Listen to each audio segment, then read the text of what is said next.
Look at this rudeness happening right now. Rogue, I want to sit there. I want to film a video. Can you move?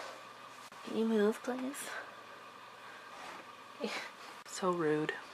Can we share? Does that work? Apparently we're sharing. This cat is not moving still. Look at this. Rude! We shall deal, I suppose. Aww. I'm being so snuggly today. So snuggly. So, I'm not sure about my hair today. I kind of just dried like this and I kind of like it. Like, I haven't even done anything to it. I'm probably making it worse now. Hi friends, I'm Felicia. Welcome back to my channel. Today I'm going to be doing my March wrap up. I always forget what month it was. But yeah, I read 5 books in March, which is pretty good. I feel like my life has been very busy. So reading hasn't been a huge thing that's been happening. But I have been reading some quality stuff lately, so that's good. The first book that I finished in March was The Fellowship of the Ring by J.R.R. Tolkien. I have read this before, but one of my goals this year, I think I said it in my goals video, was to read the Lord of the Rings series because I had never read the whole thing. I've just read the first one. And so with my book club in real life, we are actually reading through the series because I suggested it. Because I wanted to read it before I turned 30, so we're almost there. We've been reading one a month since February, and now we're on Return of the King, and so we will finish it a month before my birthday, so we're doing good. Oh, it's dark. Maybe that's a bit better, I guess. I love this book. I absolutely just love this world. I love that Tolkien just took such care with his writing. Like, he just made like this whole world, this epic world, and history and languages and everything. Like, it's just so intense, and I just absolutely love this story. I love my little hobbitses. The hobbits are my favorite, and I love book Aragorn. I like him better than movie Aragorn, although it has been a while since I've seen the movies. My friend and I, once we're done reading the books, then we're gonna watch the movies, I think. Yeah, absolutely love it, and I'm just really happy to finally get this series off of my bucket list. The next book that I read was Wires and Nerve, Volume 2, Gone Rogue by Marissa Meyer. Art by Stephen Gilpin. I absolutely enjoyed this thoroughly. I'm not sure if I liked it as much as I liked the first book. I think I liked the first one more. But this was still very enjoyable. My biggest complaint is that Cress and Thorn, where are they? They're my favorite. Where are they? They're like hardly in this book at all. But I love the story, and I love the art. This isn't a spoilery page. Like, I love this monochromatic art. Oh, I just love it. And I love the art style, like the illustration style, drawing style. And I just love all my precious little babies. It makes me sad that this is like the last thing from the Lunar Chronicles. Like, it's sad. But now I have, what do we have? 2, 4, 6, 8 books to read. So I can keep coming back to this world and it'll be fine. The next book that I read was Shopaholic to the Rescue by Sophie Kinsella. This is number 8 in the Shopaholic series, I think. And I think this is the last one. I can't find anything that confirms it, but at the end of the book, it says the end. And it has never said that in any other Shopaholic book before. So I'm kind of thinking this is the end.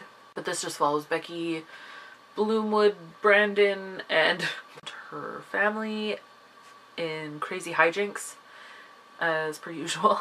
And I did enjoy this book, but it felt almost like it could have been a plot for one of Sophie Kinsella's standalone books, but then also like the craziness just absolutely would not happen with any other character besides Becky, Brandon. It didn't feel like a last book to me, but then at the same time, like, everyone is in this book, so it could have been. But like, for that part, yeah. And like, there were some character things that happened with Becky, and like, she's finally growing up, so it's nice to see. For the most part, I did enjoy this book. There were some things that frustrated me, but like, there's always like some things that frustrate me about Sophie Kinsella's books, because she does generally rely on miscommunication to create conflict, which is just so frustrating to me. But I still like her books a lot, and I'll still keep reading everything that she puts out because I just love it. So I listened to this on audio, and the audiobook was pretty good. But I have had this book on my shelf like since it came out. No, well, since the paperback came out. It came out like 2 years ago, 3 years ago. So I'm just happy to have read it. And now I am caught up on all of Sophie Kinsella's books. So far this year I've read everything that I hadn't been caught up on, so now I'm caught up. The next 2 books that I read were NetGalley arcs that I, of course, am behind on, so I just listened to the audiobooks for them. And the first one out of those is When the English Fall by David Williams, and I really enjoyed this book. It is an apocalyptic book told from the perspective of an Amish man's journal, which, when I read that in the summary, I was like, hello, give this to me now. And I did have it, but then I didn't read it. But now I have read it, and I really enjoyed it. It gave me very much Station 11 vibes, which, you know, was good for me. I think the thing about it was that it was kind of, it wasn't a huge thing that happened. It felt like kind of ordinary, if that makes sense. Like, it wasn't like things were exploding everywhere, you know, like whatever, mobs and craziness. But there was some of that. So I always feel drawn to mainstream books and stories that have to do with Amish people. I don't know, I'm not sure why exactly. It might be because I come from a Mennonite background, and so I have an understanding of the Amish culture just from my own background, because they're similar. The one that I come from is very, my mom's side of the family, very traditional. Yeah, anyways, there's some of that in my background, so I feel like I just connect with that, I guess. Where was I going with that? I forgot where I was going with that. Anyways, I say mainstream Amish because I do not enjoy Christian Amish romances at all. Like, I don't know if I've ever read one, and I don't intend to ever. So, just because that's not appealing to me. But like, just the idea of the apocalypse happening and thinking about how that would affect these people who are largely self-sufficient on their own, and they live in their communities, and they have a little bit of contact with the outside world, but not much. It just was so fascinating. I would really recommend, if you like kind of more quiet books, like it's not like a huge plot, it's just one of those quiet narratives that just steps along, I guess. And I thought it was really interesting. And just thinking about the choices and stuff that they had to make, and the things that were happening within their community, and how the outside world was affecting that as well. I just thought it was really good, and I enjoyed it. The audiobook was okay. I thought the narrator was he was decent, so I wouldn't rave about him, but he was decent. I forgot what his name was. Then the last book that I finished in March was Year of No Clutter by Eve O. Schaub. And this is a memoir. I listened to this on audio. I think I said that already. The narrator, her name is Callie, something that starts with a B. She did a really good job. I really enjoyed her narration. I thought it was perfect for the tone of this memoir. Basically, it's a memoir of Eve Schaub's, I always want to say Schwab because I have a friend whose last name is Schwab, but it's Schaub. Anyways, it's basically an account of her year project to tackle the hell room in her house, which is basically a room where things go in and they never come out, and it's just absolutely chaos in there, and it causes her anxiety. And finally she decides that she's had enough, and she's going to spend a year tackling this room and the clutter problem in her life. I always enjoy books about like decluttering, and like I watch lots of decluttering videos on YouTube. Like, there's something about it I find so therapeutic. Even if it's not me doing it, just other people doing it is just so satisfying for me. So I enjoyed this book a lot, and it was interesting because it went a lot deeper than just her cleaning out the room. Like, she talked a lot about her family history and some situations and experiences she had with like people who are hoarding, and just going through all of that stuff. I mean, I would recommend it and like listen to it when you're in the mood to start spring cleaning, because I definitely felt like I wanted to start spring cleaning after I listened to it. I've not started yet, but my kitchen has been very clean in the couple weeks that since I finished it. So that's good for me. I'm going to take that as a win. So those are the 5 books that I read in March. And yeah, like I haven't had time for much besides audiobooks, which is sad. But reading is reading, and my life is going to slow down soon. And then I will have more time for reading. Like I always anticipate summertime. I would just always read so much more in the summer. Mainly because it's hot and I don't want to do anything else. And I don't have like all these church obligations that I have during the school year. I'm going to show you my haul now because I have 3 books to talk about. The first one that I got in March was...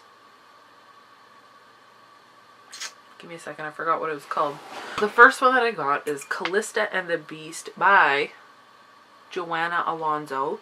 And I got this book because I saw it on Twitter. It was free. And I remember my friend Angela from Coffee and Chapters talking about this author.